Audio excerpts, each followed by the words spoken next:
première chose qu'il faut bien voir, c'est que toute cette zone, et je vais centrer mon exposé sur cette zone qui part de l'Atlantique et qui va jusqu'à la Somalie, il faut bien voir que cette zone a toujours été un rift climatique, un rift culturel, un rift racial. Nous sommes dans cette grande région sahélienne, le Sahel, qui est un espace immense d'est en ouest, qui s'étend sur 11 pays africains, mais qui est un espace étroit du nord au sud. C'est une zone contact. C'est une zone qui met en relation le monde des savanes au sud, le monde du Sahara au nord, et à travers le monde du Sahara, la Méditerranée et l'Afrique noire. Et ce monde sahélien a toujours connu des soubresauts. Pour une raison très simple, qui est que c'est un couloir de passage. C'est un couloir de passage, c'est un monde qui est fragile au point de vue écologique, c'est un monde de contact, c'est un monde qui est une mosaïque raciale dans sa partie sud. Mais c'est un monde qui a une homogénéité raciale dans sa partie nord. La partie nord du Sahel est une zone qui est peuplée par des nomades transhumants, prétendus blancs, ou du moins considérés comme blancs par les populations du Sud, même quand ils ne sont pas blancs. Et la partie sud est peuplée par des populations qui sont excessivement mélangées. Et toute l'histoire de ce monde sahélien est l'histoire de la tentative de constitution d'États autour des populations noires du Sud, d'États qui vont, quand ils seront puissants, réussir à écarter les dangers de razzia lancés par les populations du Nord, car les populations du Nord vivent dans un monde sahélo-saharien, qui est un monde excessivement hostile, et ces populations, bien entendu, sont attirées par les richesses agricoles, commerciales ou autres, le long du fleuve Sénégal, le long du fleuve Niger, sur les périphéries du lac Tchad. L'homme du désert, qui vit dans un milieu hostile, va bien entendu développer une activité qui est une activité de pillage des sédentaires du Sud. Nous sommes dans deux mondes totalement différents. Et cette conflictualité existe depuis des milliers d'années. Nous avons sur les parois rupestres, sur les peintures rupestres ou les gravures, surtout les peintures du Sahara, nous avons ces scènes de combat qui sont représentées. Les plus anciennes ont 6000 ans, 7000 ans. Et ces peintures sahariennes sont tout à fait intéressantes, car dans certaines régions, il y a une représentation morphotypique des populations. Nous voyons très bien les mêmes populations qu'aujourd'hui. Nous voyons que les populations du Nord sont des populations berbères, blanches, qui vont se métisser tout au long de l'histoire, et nous voyons que les populations du Sud sont des populations noires. On voit bien les traits physiques sur ces peintures. Et toute l'histoire de ce monde saharo-sahélien est l'histoire du recul des Noirs poussé par les Blancs berbères vers le Sud. C'est un phénomène qui débute il y a environ 10 000 ans. Et pendant ces millénaires, l'on voit la conquête des espaces sahariens par ces Berbères du Nord qui repoussent ces populations noires vers le Sud. Et l'histoire de ce monde sahélien va donc être l'histoire de la mise en contact de ces populations. Car quand les ensembles noirs de toute la bande sahélienne vont constituer des États, car ils vont constituer des États, l'ancien royaume de Ghana, l'ancien royaume de Mali, l'ancien empire Songhai, etc., ces royaumes vont se développer pour le commerce et par le commerce. Ils vont avoir comme vocation de mettre en relation les mines d'or de l'Ouest africain et les marchés du monde nord-africain à travers le commerce transsaharien. Et il est bien évident que tous ces nomades du Nord, qui sont à l'extérieur de ce monde économique, vont essayer de s'introduire dans ce monde économique. Et ils vont essayer de s'introduire de deux manières, soit en fournissant la sécurité aux caravanes transsahariennes, soit en allant piller les entités sédentaires du Sud. Ce qui fait que tous ces royaumes qui vont exister dans le monde ouest africain, dans la partie sahélienne, vont connaître deux phases historiques. Tous vont avoir deux phases historiques. Une phase pendant laquelle ils sont puissants et ils vont pouvoir contenir les nordistes, notamment les Touaregs, et une phase pendant laquelle ils entrent en déliquescence, et ce sont les Touaregs qui arrivent sur le fleuve et qui réduisent en esclavage ces populations, dans un cycle historique qui démarre au 8e siècle de notre ère, au 7e, 8e siècle de notre ère, et qui va durer jusqu'à la période coloniale. Car la période coloniale va mettre un terme à cet aller-retour entre les nordistes et les sudistes. Alors, il faut bien voir que ces régions sont également intéressantes parce que ces populations sont profondément différentes, un, et deuxièmement, ces populations ont une philosophie politique et sociétale totalement différente. Pourquoi? Parce que chez les nordistes, l'on cultive la minorité, et chez les sudistes, on cultive la multiplication des naissances. Je crois vous l'avoir déjà expliqué ici lors d'une précédente conférence, mais je reviens sur ce point qui est absolument essentiel. Les pasteurs nomades du Nord vivent dans un milieu hostile. Et ils dépendent des rares pâturages qui existent pour développer leur économie pastorale. Et ils savent, bien entendu, que s'ils laissent leur bétail trop se développer, eh bien, les pâturages vont être épuisés. Et si les pâturages sont épuisés, ce sont les hommes qui vont mourir. Donc toutes ces sociétés pastorales du monde sahélo-saharien ont toujours intégré une notion qui est tout à fait originale en Afrique, qui est le contrôle de la démographie, le contrôle des naissances. Il ne faut pas avoir trop d'hommes, parce qu'on ne peut pas les nourrir, parce qu'on épuise le bétail. De même que trop de bétail épuise un pâturage, trop d'hommes épuise un territoire. Ce qui fait que ces pasteurs nordistes vont, pour réussir à se maintenir, développer une philosophie politique basée sur la minorité. Nous sommes bien loin de la démocratie et du suffrage universel, où c'est au contraire la loi du nombre qui compte. Tandis que chez les populations du Sud, essentiellement agricoles, plus il y aura de bras et plus il sera possible de défricher la terre. Donc, nous allons avoir deux mondes racialement différents.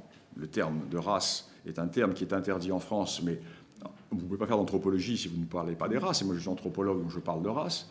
Et le milieu anglo-saxon, bien entendu, n'a pas, comment dirais-je, les frilosités des députés français qui ont retiré le mot race des textes officiels français. Et donc, cette opposition, qui est une opposition de type racial, va être une opposition également de type philosophique.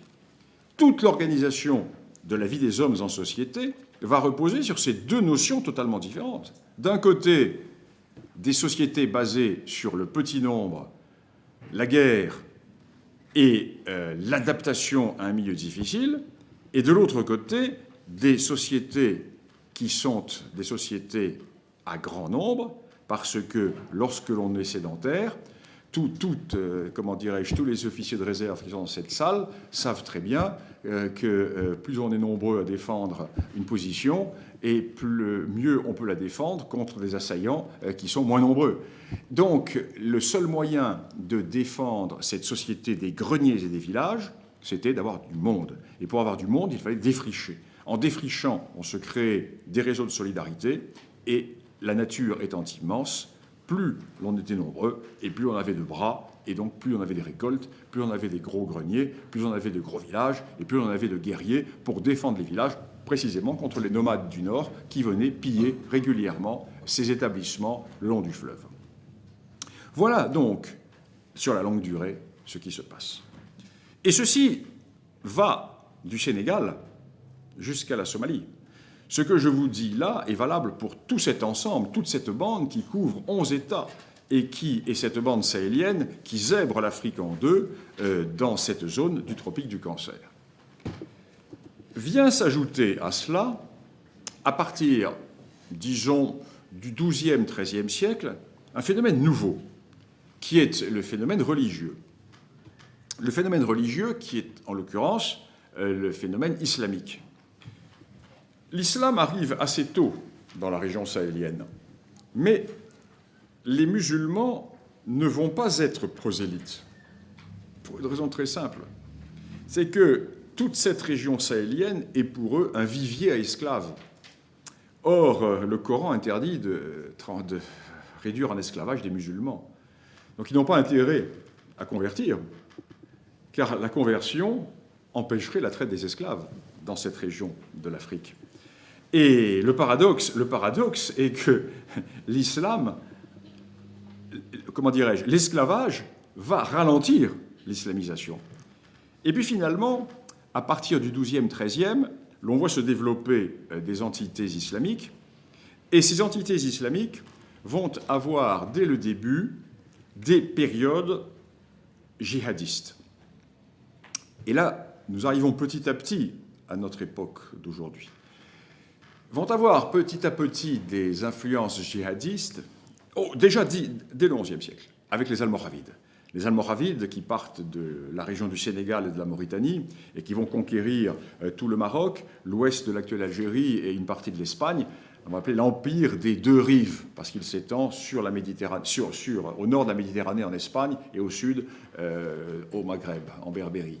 Je préfère parler de Berbérie plutôt que de Maghreb, parce que le Maghreb, c'est la conquête arabe, mais nous parlons de Berbérie, c'est le monde qui était le monde berbère. Et ces entités djihadistes vont se développer contre les Noirs du Sud.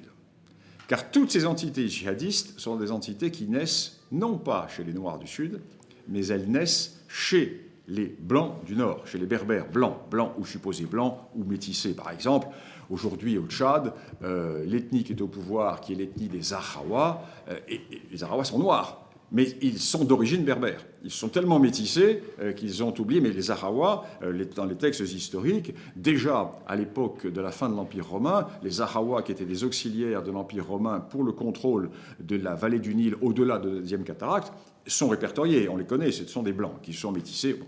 Donc, à l'origine, ces populations du Nord, c'est parmi ces populations du Nord, que naît le djihad. Les populations du Nord et les populations du nord du Sahel.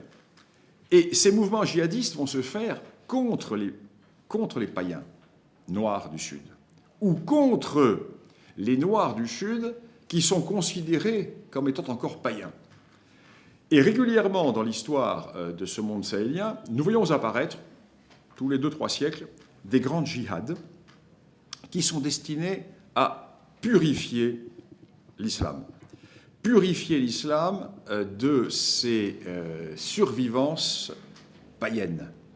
Car pour les musulmans du Nord, les Noirs convertis à l'islam au Sud ne sont pas de vrais musulmans, parce qu'ils sont encore polythéistes, parce qu'ils ont gardé des relents de religions anciennes, parce qu'ils sont syncrétistes. Et ils considèrent donc qu'il faut les amener ou les ramener à la vraie foi islamique. Et ces mouvements vont connaître un développement tout à fait étonnant fin XVIIIe et surtout au XIXe siècle. Au XIXe siècle, nous voyons toute cette région, de la Somalie jusqu'au Sénégal, être parcourue par des djihads. Aujourd'hui, lorsque l'on nous parle, lorsque nous voyons se développer ces phénomènes djihadistes dans la région sahélienne, les journalistes qui n'ont aucune culture, qui n'ont aucune mémoire, s'imaginent que c'est un phénomène nouveau, mais pas du tout. C'est un phénomène qui est inscrit, qui est un phénomène qui est cyclique dans ce monde ouest africain, et qui est toujours le même phénomène qui se reproduit périodiquement. Aujourd'hui, le phénomène islamiste au Mali, au Niger et ailleurs, c'est simplement la surinfection d'une plaie. Mais la plaie n'est pas créée par le phénomène islamique. Il y a quelque chose de plus ancien. Les oppositions sont racialo-ethniques. Et sur ces oppositions racialo-ethniques est venue se greffer une nouvelle forme de djihad contemporain dont nous parlerons tout à l'heure. Alors donc, ces phénomènes islamistes se retrouvent à l'Est avec le mahdisme, qui sera arrêté par le général Kitchener, bataille de Khartoum, Omdurman Khartoum. Dans la partie centrale, vers la région du lac Tchad, les phénomènes de rabat qui sera tué par les expéditions françaises de conquête du bassin du lac Tchad, et plus à l'ouest, l'empire d'El Hadj Omar, l'empire de Sokoto. Aujourd'hui, par exemple, au Nigeria, où se passent des problèmes tout à fait fondamentaux, parce qu'on parle du Mali, mais ce qui se passe au Mali, en prenant une formule un peu légère, c'est un verre d'eau parfumé à la fleur d'oranger par rapport à ce qui va se passer au Nigeria. Les grands problèmes sont ceux du Nigeria, avec la contagion, Cameroun, etc. Eh bien, ce qui se passe au Nigeria à l'heure actuelle, c'est tout simplement le retour au califat de Sokoto. Ce califat de Sokoto qui bloqua la poussée anglaise dans les années 1890. Pourquoi les Français arrivèrent-ils les premiers au Tchad ?